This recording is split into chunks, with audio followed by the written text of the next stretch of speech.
Magandang gabi po mga kababayan ko. Ito na po yung malingkod at sasagot sa tanong ng isa nating follower. Ang tanong po niya ay ganito: paano daw po natin malalaman sa Biblia kung mismong si Jesucristo ang nagsabi o nagsalita?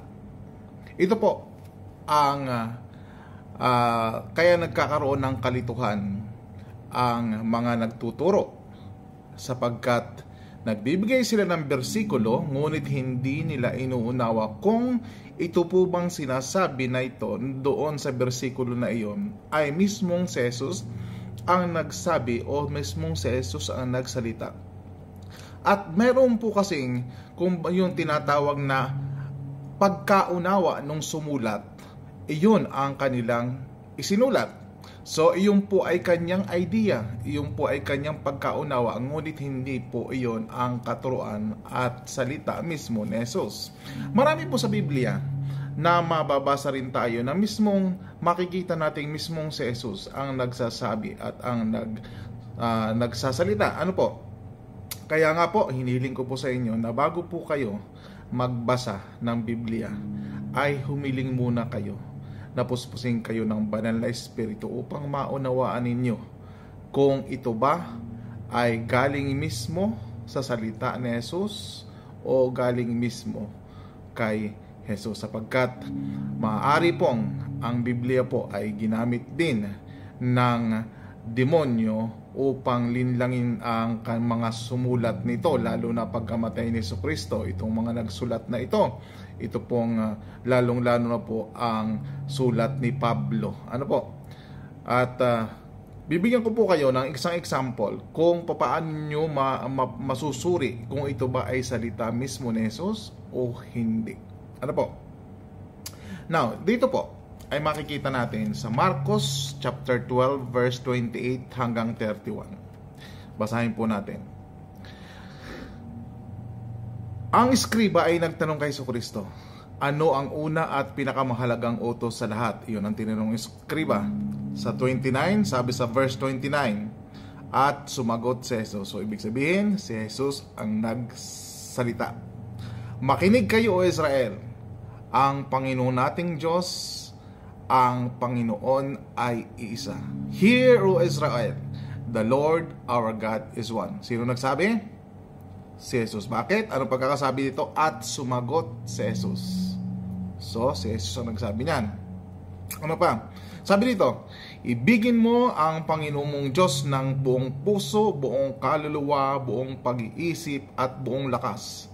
At ibigin mo ang iyong kapwa gaya ng iyong sarili. Walang ibang utos na hihigit sa mga ito. Mismong si Jesus. Bagamat nagnanarrate si Marcos, ngunit hindi niya iginigiit na siya ang nagsalita o siya ang nagsulat nun, kundi idinidiin niya na mismong si Jesus ang nagsabi nun. Bakit? Malinaw na malinaw. Sabi dito, at ang eskriba ay nagtanong kay Jesus, ano ang pinakamahalagang utos sa lahat? Sa verse 29, sabi din at sumagot si Jesus. Ibig sabihin, nagnanarrate siya, sumusulat siya, kanyang sulat ni Marcos ito. Ngunit, yung kanyang sinusulat ay mismong si Jesus ang nagsalita. Iyon ang kanyang. So, dito natin malalaman, kailangan tayo maging mapanuri dito sa Biblia.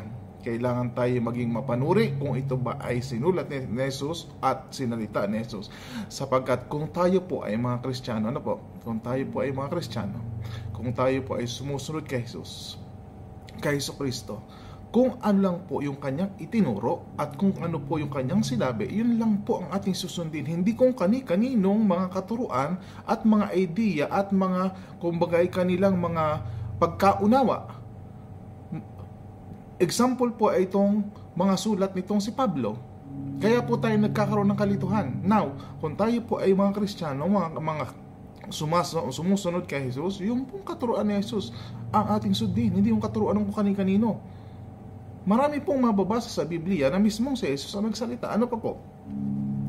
So, dito po, ano po naman ang bigyan ko kayo ng isang ng bersikulo na Hindi po si Jesus ang nagsasalita dito. Ito po ay ginawa o sinulat noong sumulat na iyon ang pagkaunawa na yan. So, ibig mo sabihin, hindi si Jesus ang nagsasalita nun. Hindi si Jesus ang nagsabi nun. Dito po, basahin natin. Basahin natin doon sa John 3:16 na lang. Sa John 3:16, ang sasabi doon, gayon na lamang, sapagkat gayon na lamang ang pagsinta ng Diyos sa sanlibutan, na ibinigay niya ang kanyang bugtong na anak upang ang sino man sa kanya ay sumampalataya ay huwag mapahamak kundi magkaroon ng buhay na walang hanggan. Si Jesus po ba nagsasalita dito?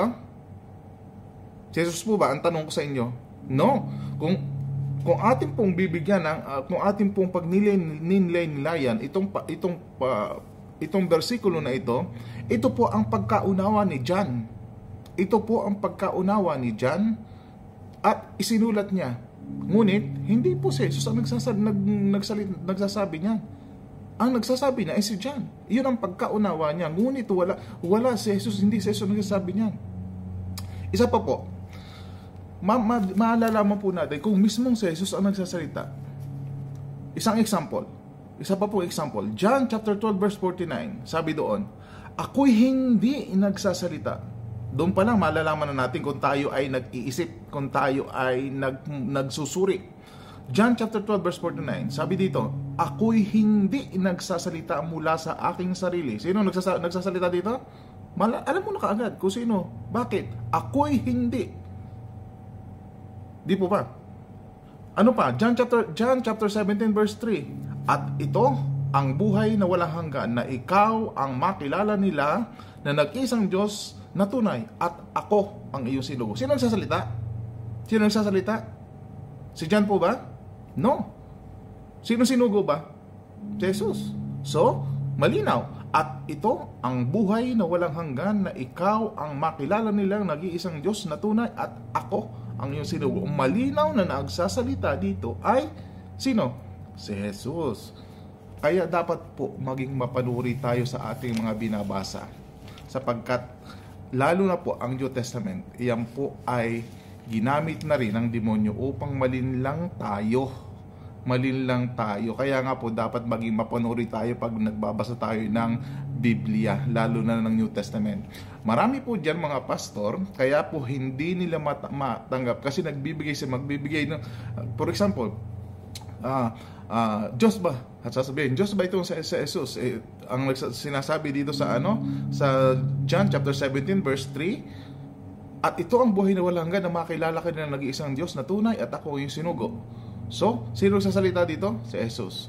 Ang sinasabi naman dito sa doon sa ibang bersikulo na Diyos daw si Jesus, sapagkat ito nga ang pagkaunawa noong sumulat. For example, yung John 3:16, for God so loved the world. Si Jesus ba nagsasalita doon? Hindi. Kundi si John, yun yung pagkaunawa niya. Yun yung pagkaunawa niya. Ngunit hindi si Jesus nagsasalita. Marami sa Biblia na si Jesus nagsasalita. Ano pa? Anong dyan? Ano pang tawag dito? Example. Bibigyan ko kayo ng example pa para hindi kayo nalilito. Ito, John chapter 14 verse 10. Ang Ama na tumatahan sa akin ang gumagawa ng kanyang mga gawa. Ang sumulat ay si John, ngunit yung sinulat ni John ay mismong si Jesus. Alam mo, mismong si Jesus ang nagsabi. Bakit? Ang Ama na tumatahan sa akin ang gumagawa ng kanyang mga gawa. Ibig sabihin, si Jesus ang nagsasalita dito. Ano po? Now, bigyan ko kayo ng mga salita na hindi si Jesus ang nagsasabi, ngunit sinusunod nitong mga nagtuturo. Kaya nga po, kung si Jesus ang sinusunod nyo, yung katuruan at utos ni Jesus ang sinunod natin, hindi kung kasino-sino. For example, dito sa Tito chapter 2 verse 14, si Tito po ay sumulat si Pablo dito kay Tito. Tingnan mo, ibinigay niya ang kanyang sarili upang tayo matubos sa lahat ng mga ating kasamaan. Ibigay niya, sabi doon. Si Jesus ba nagsasalita dito? No, ito yung pagkaunawa nitong si Tito. Ngunit hindi si Jesus ang nagsasalita diyan. Ngayon, kung tayo mga tunay na Kristiyano, sumusunod tayo kay Jesus, ang katuruan lang na Jesus ang sundin natin. Isang tabi natin yung mga yan. Hindi yan mga idea nila yan. Kaya tayo nagkakaroon ng kalituhan. Maraming pong salamat.